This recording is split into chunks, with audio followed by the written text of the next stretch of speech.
पांचवें कदम से आगे बढ़ना, ये एक सुझाव है।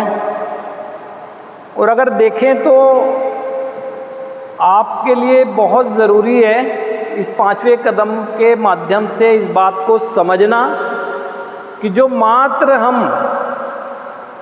नशे में की गई गलतियों को ही स्वीकार करने को सुधार मान रहे हैं, तो ये समझ जाएं कि ये पांचवा कदम जो कह रहा है ना, इससे भी आगे बढ़ने की हमें ज़रूरत है।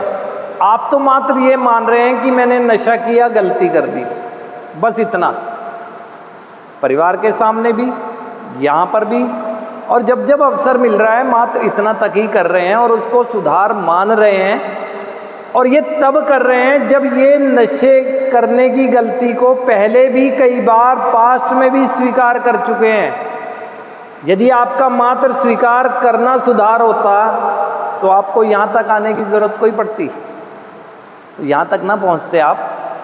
अब यहाँ पर कहा जा रहा है कि पांचवें कदम से भी आगे बढ़ना, बात कही जा रही है पांचवें कदम से भी आगे बढ़ना। 12 कदमों की उपचार पद्धति में यदि पहला कदम ही मेरे जीवन का पुनर्निर्माण कर देता तो 11 कदमों की ज़रूरत कहाँ थी? क्यों है फिर 12 कदम? वो इसलिए हैं कि पहले मुझे 12 के 12 कदम को समझना होगा। जब मैं समझकर एक सुधार मार्ग पर आगे बढ़ने लगता हूँ, तब मुझे जब जो परिस्थिति आए उसके अनुसार अधिकार है किसी भी कदम को चुनकर उस पर अमल करने का। लेकिन पहले तो 12 के 12 कदम के महत्व को समझना होगा ना।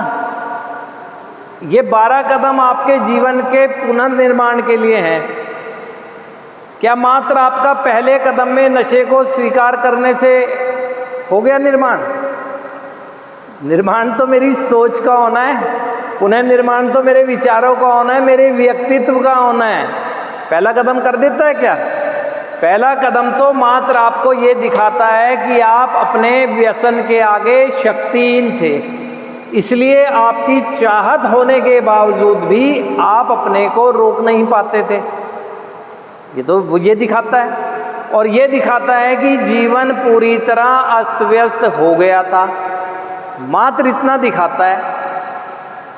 तो देख तो आप पहले भी चुके थे घर में कि मेरा शरीर खराब हो गया, मेरी नौकरी में दिक्कत हो गई, मेरी पढ़ाई में दिक्कत हो गई, फाइनेंशियल क्राइसिस हो गए, फिजिकल हेल्थ डाउन होने लगा है। देख तो पहले भी चुके थे, हो गया था सुधार।